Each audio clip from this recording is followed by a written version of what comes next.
جب حضرت عیسیٰ علیہ السلام کی ولادت کا وقت فرمایا حضرت مریم کو رب کریم نے وَحُزِّي إِلَيْكِ اور مریم کو ہلا الیک اپنے طرف بِجِذْعِ النَّخْلَةِ کھجور کے خشک تنے تو ساقط علیک یہ گرائے گا تجھ پر رطباً جنیا تر اور پکی ہوئی کھجوریں تر و تازہ کھجوریں کھجور کا ہے درخت بِجِذْعِ النَّخْلَةِ خشک تنا پھل اس پر نہیں تنا ہی خشک ہے لیکن فرمایا حضرت مریم کو رب کریم نے فرمایا مریم اس کھجور کے خشک تنے کو حُزِّي إِلَيْكِ بِجِذْعِ النَّخْلَةِ اس کو ہلانا تیرا کام ہے اس کو جوڑنا تیرا کام ہے تو ساقط علیک رطباً جنیا اور اس سے پکی کھجوریں گرانا یہ ہمارا کام ہے۔ اب اس آیت کریمہ کو سمجھیں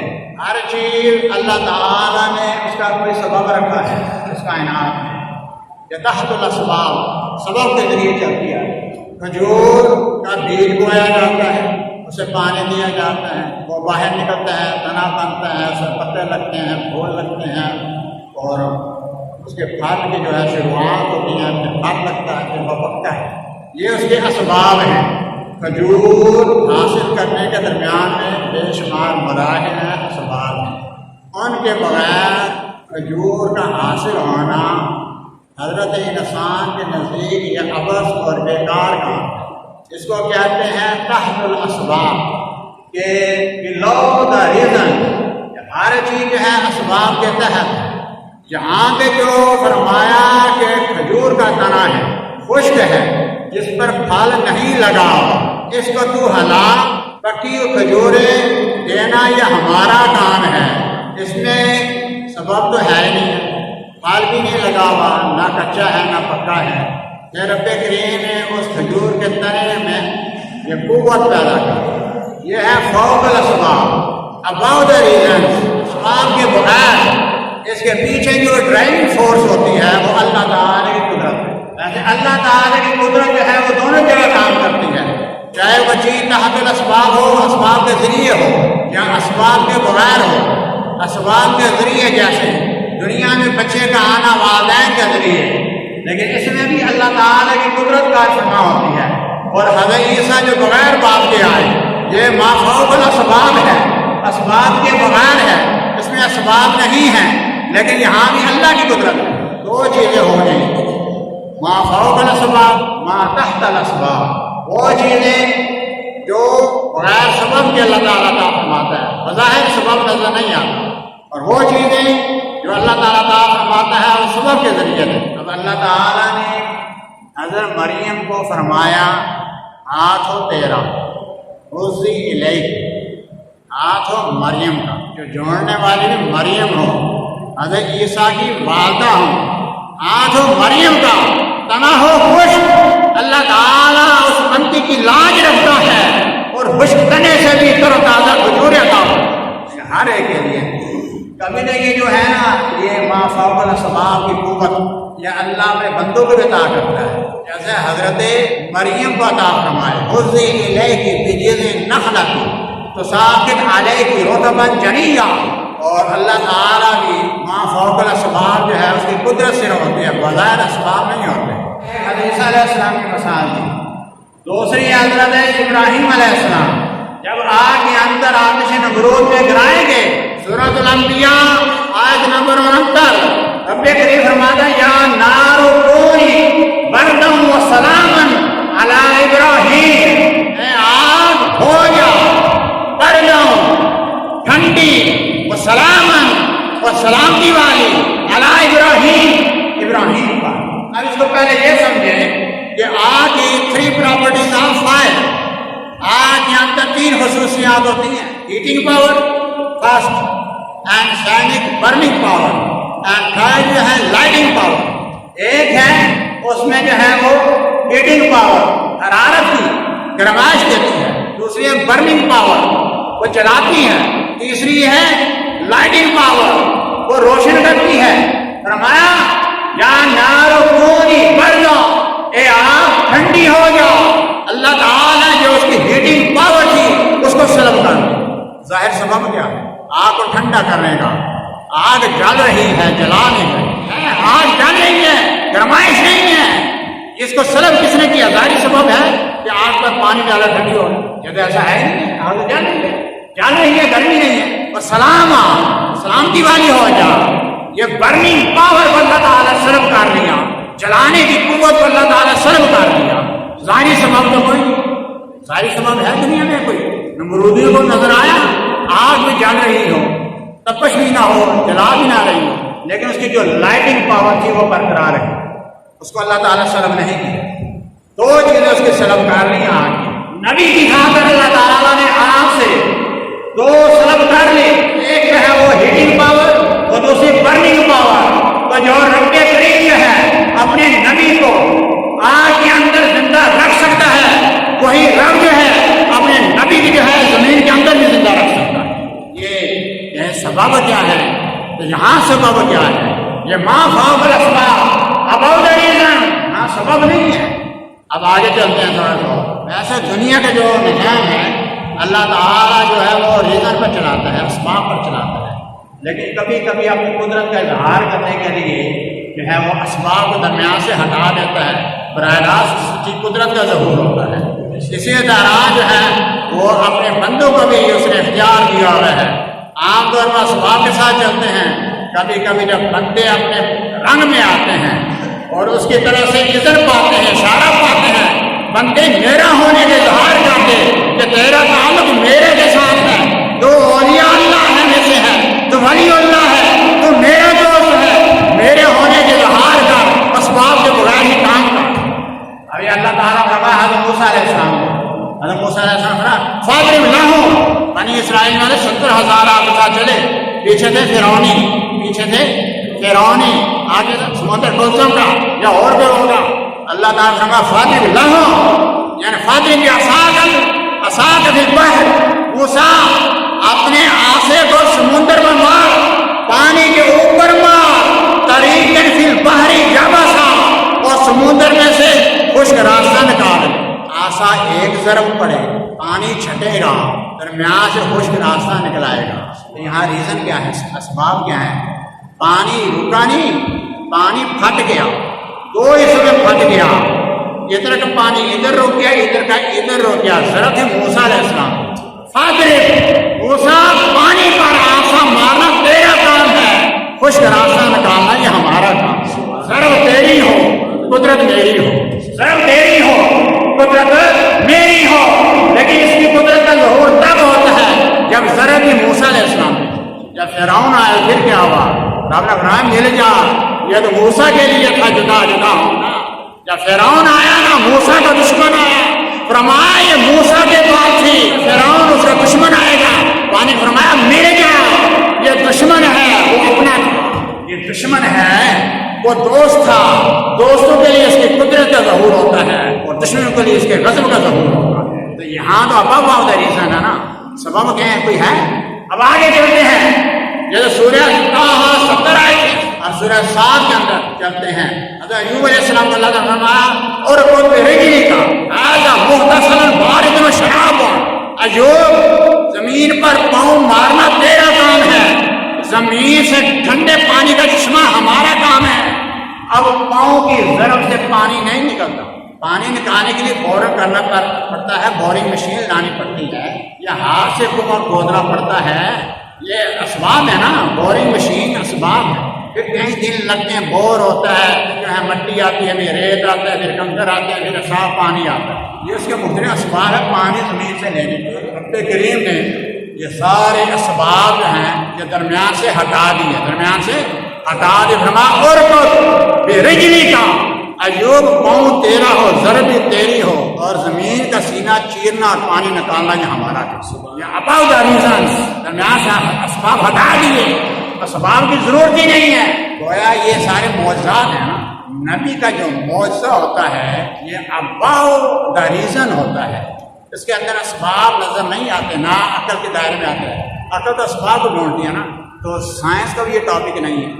سائنس جو کام کرتی ہے وہ بلو دا ریزن کرتی ہے، اسباب کے تحت. اگر اس نے پوائنٹ آف دا ورڈ دیکھنا ہوگا دنیا کے نقطۂ آغاز کیا ہے وہ اس کی ریزن تلاش کرے گی، چیزیں دیکھے گی، یہ چیز ہے، یہ چیز ہے، یہ سبب ہے، ان اسباب کے ذریعے کھوج لگاتی وہ دنیا کے جو ہیں وہ اسٹارٹنگ پوائنٹ پر پہنچے گی، چاہے اس کا مفروضہ ہو، چاہے کریکٹ ہو، چاہے انکریکٹ ہو، یہ الگ بات ہے، لیکن وہ کام جو ہے مفروضوں پر کرتی ہے اور اسباب پر کرتی ہے۔ سبب درمیان سے سبب کی کڑیاں نہ ملے نا تو اس کا مفروضہ، اس کا نظریہ، اس کی تحقیق، اس کے ایکسپیریمنٹ، اس کا آبزرویشن جو ہے وہ اس کی ویریفائی کرنا، ویریفیکیشن سب فیل ہو جاتی ہے۔ تو سائنس جو ہے، سائنس بلو دا ریزن کام کرتی ہے، اس کا موضوع جو ہوتا ہے اباؤ دا ریزن ہوتا ہے، اور اباؤ دا ریزن جو ہے یہ سائنس کا ٹاپک ہی نہیں ہے، سائنس وہاں تک پہنچ نہیں سکتی، عقل وہاں تک پہنچ نہیں سکتی، عقل کی رسائی نہیں ہے۔ جب عقل کی رسائی نہیں ہے سائنس کی کہاں رسائی ہے؟ وہ گویا سائنس جو ہے وہ بہت ڈاؤن لیول پر کام کرتی ہے۔ اتنے ڈاؤن لیول پر کام کرنے کے باوجود بھی سائنس نے جو ہے ایک ہلچل مچائی ہوئی ہے۔ اگر مسلمان جو ہے صحیح مسلمان بن جائے، اللہ کا بندہ بن جائے، اسے بلو دا ریزن بھی حاصل ہوگا اور اباؤ دا ریزن بھی، اسے ما فوق الاسباب کی قوت بھی ملے گی، ما تحت الاسباب کی بھی۔ آئے تو ما تحت الاسباب بھی گم ہے، ما فوق الاسباب تو بڑی دور کی بات۔ سبب دل بےمان سے اٹھا لے، اسباب بہت ہیں لیکن کیا ہے، ہنگامہ کھڑا ہے مسلمان عالم اسلام کے اندر، کچھ ہو ہی نہیں رہا، سوئے ہوئے سارے سوئے ہوئے۔ اگر بندہ اللہ کا بندہ بن جائے نا، یہ تو معجزات کی بات تھی۔ اللہ تعالیٰ فرمایا سورہ نمل کے اندر، سورہ نمل آیت نمبر 40، قال الذی عنده علم من الکتاب، اور حضرت سلیمان علیہ السلام کے دربار میں آصف برخیا علم من الکتاب، جن کے سینے میں جو ہے زبور کا علم تھا، انہوں نے کہا تخت بلقیس میں لے کر آؤں گا، تخت بلقیس میں لے کر آؤں گا۔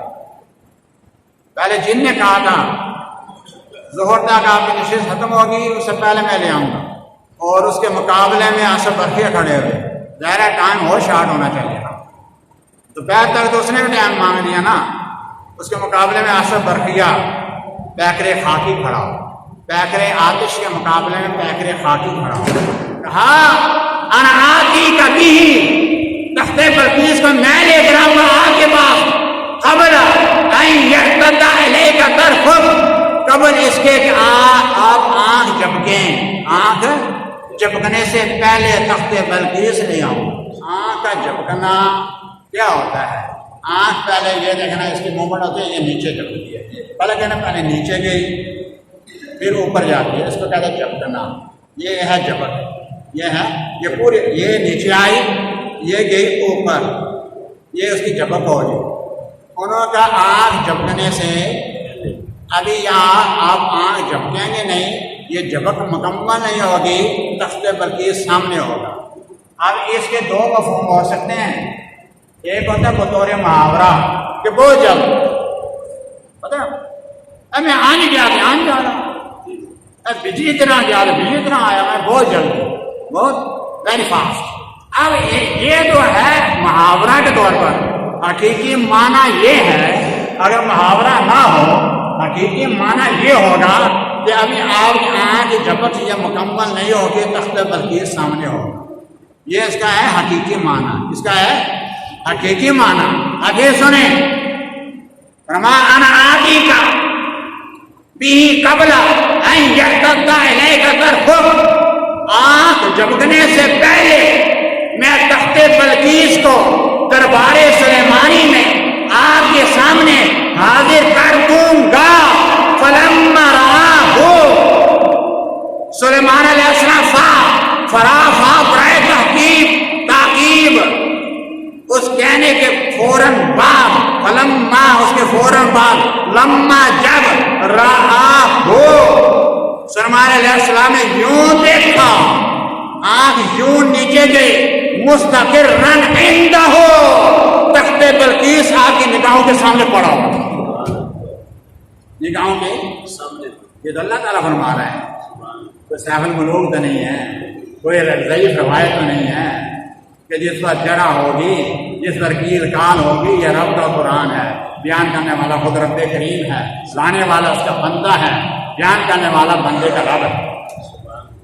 یہ بندوں کی شان ہے، یہ نبی نہیں ہے، یہ ولی ہے، یہ ولی ہے، ولی حضرت سلیمان علیہ السلام کا درباری آصف برقیہ جو کہا کر دکھایا ما فوق الاسباب وداؤٹ ریزن، یہ اس میں اسباب ہے ہی نہیں، اباؤٹ ریزن ہے، ما فوق الاسباب ہے۔ اصل میں ہمارے ہاں جو ہے بڑی عجیب چیز ہے، وہ ہمارے ہاں اس کو مسئلے کی بحث بنا دیتے ہیں، وہ کہتے ہیں ما فوق الاسباب کی قوت بندے کو حاصل نہیں ہے، ما تحت الاسباب اسباب کے تحت بندی ہوئی ہے۔ اگر آپ اس کو جو ہے بہت ڈیپلی اس کا مطالعہ کریں نا تو یہ بھی شرک ہے، ما تحت الاسباب۔ اگر سبب نہ ہوگا تو رب رزق نہ دے گا، تو سبب کا پجاری ہے یا رب کا پجاری ہے؟ تو اسباب کا قیدی ہے یا رب کا بندہ ہے؟ اسباب نہ ہو تو تجھے رزق نہ ملے تو پھر تیرے ایمان کہاں گیا؟ پھر وہ غار والے کیسے غار کے باہر نکلیں گے؟ جیسے وہ پتھر تو ہل نہیں رہا، پتھر ہل نہیں رہا، اسباب بھی مفقود ہیں، اسباب بھی مفقود ہیں، وہاں سہارا اللہ ہی کی ذات تھی، اللہ ہی کی ذات تھی۔ اگر وہ ما تحت الاسباب کے سبب تو ہے ہی نہیں، قوت تو ہے ہی نہیں، کوئی پاور تو ہے ہی نہیں کہ دھکا دے کر پتھر کو ہٹایا جائے، غار سے باہر نکلا جائے، اگر ما تحت الاسباب کے پجاری ہوتے وہ دیکھیں کتنا بڑا خطرہ تھا، ان کی جانوں کا خطرہ تھا یا نہیں تھا؟ یہ تو شرک ہے نا۔ ارے اسباب کیا، مومن اسباب کا قیدی نہیں ہے، مومن رب کا بندہ ہے۔ اسباب مل جائے تو خامی ہو، اسباب نہ ہو تو تبھی وہ دریا کے اندر گھوڑے ڈال دیتا۔ حضرت سعد بن ابی وقاص نے 60,000 کا لشکر دریا دجلہ کے اندر ڈالا یا نہیں ڈالا؟ پانی نہ اس کی سطح نیچے تھی کہ گھوڑے گزر سکتے، بندہ گزر سکتا، نہ راستہ خشک تھا کہ بندے گزر سکتے، نہ اس کے اوپر کوئی پل تھا کہ بندے گزر سکتے، نہ پل وہ بھی سبب نہیں، نہ پانی کم وہ بھی سبب نہیں، نہ پانی خشک وہ بھی سبب نہیں، تین ہی سبب ہو سکتے ہیں، تینوں مفقود تھے، اسباب تو تھے نہیں۔ تو حسبنا اللہ و نعم الوکیل، ہمارے لیے اللہ ہی کافی ہے، وہی بہترین کارساز ہے۔ کہہ کے گھوڑا دوڑایا، 60,000 کا لشکر پیچھے پیچھے چل رہا تھا، پانی کے اوپر سے گزر رہا تھا، پانی کے۔ اب یہ واقعہ جو ہے یہ سارے تسلیم کرتے ہیں نا، یہاں اسباب تو ہے نہیں، یہ ما فوق الاسباب ہے، ما فوق الاسباب ہے، یہ ما فوق الاسباب اباؤٹ the reasons، جہاں تو سبب مفقود ہے۔ یہ سائنس بیچاری کا کام نہیں ہے، یہ مومن کا کام ہے۔ لیکن مومن بنتا صحیح نا، مومن بنتا صحیح نا۔ اور اس واقعے کی ویریفیکیشن جو ہے نا وہ اقبال نے کر دی، دشت و دشت ہیں دریا بھی چھوڑے نا ہم نے، دشت و دشت ہیں دریا بھی نہ چھوڑے ہم نے، بحر ظلمات نے گھوڑے دوڑا لیے ہم نے۔ ارے بندہ مومن بن، بندہ مومن تو بن نا، مومن بن، تیرے سے تو آج اسباب سے استعمال نہیں ہو رہے، بندہ مومن بن، اللہ تعالیٰ اسباب سے بے نیاز کر دے گا۔ اب جس قوم کے پاس یہ دونوں چیزیں آ جائیں، ما تحت الاسباب ہی ہو، ما فوق الاسباب ہی ہو، بتائیں اس قوم کی، اس مسلمان قوم کے سائنسدان کہاں تک پہنچے؟ لیکن ایمان نہیں ہے نا، زمین پر دھکے کھا رہے ہیں۔ وہ سنا کافر چلے گئے اوپر، کافر اوپر جا رہے ہیں، ہم مومن زمین کے نیچے جا رہے ہیں۔ اتنا بیک گراؤنڈ، اتنا جو ہے وہ کردار کا لیول ڈاؤن ہوتا جا رہا ہے کہ زمین کے نیچے گھستے جا رہے ہیں، شرمندگی سے سر نہیں اٹھا سکتے۔ اس لیے کہ جب اللہ سے وفا بندہ نہ کرے نا تو پھر اس کی یہی سزا ہوتی ہے۔ اس کے سامنے اللہ تعالیٰ جو ہے امت مسلمہ کو جگانے کے لیے کہ تم مجھے نہیں مانتے نا، دیکھو جو منکر ہیں وہ کہاں جا رہے ہیں، اور تم ماننے والے، نمازیں پڑھنے والے تم کہاں پہ ہو؟ تم سے مہنگائی کنٹرول نہیں ہو رہی، تم سے جو ہے وہ بجلی کا سسٹم صحیح نہیں ہو رہا، اور تم سے جو ہے وہ ملک کا نظام نہیں چل رہا۔ یہ مومن ہو، یہ مسلمان ہو۔ اقبال نے جو ہے ایسے واقعات سے، ما فوق الفطرت واقعات سے، قرون اولیٰ کے مسلمانوں کے واقعات سے متاثر ہو کر قوم کو جگانے کے لیے کہا، مجھے عشق کے پر لگا کے اڑا، مولا مجھے عشق کے پر لگا کے اڑا، میری خاک جگنو بنا کے اڑا، شراب کون پھر بنا سا کیا، وہی شراب توحید، وہی شراب عشق، وہی شراب الہیہ جکرونے اولا کے مسلمان کو مولاتوں نے پلائی، وہی شراب کہن پھر پلاس آ گیا، وہی جام گردش میں پھر لاس آ گیا. کمال.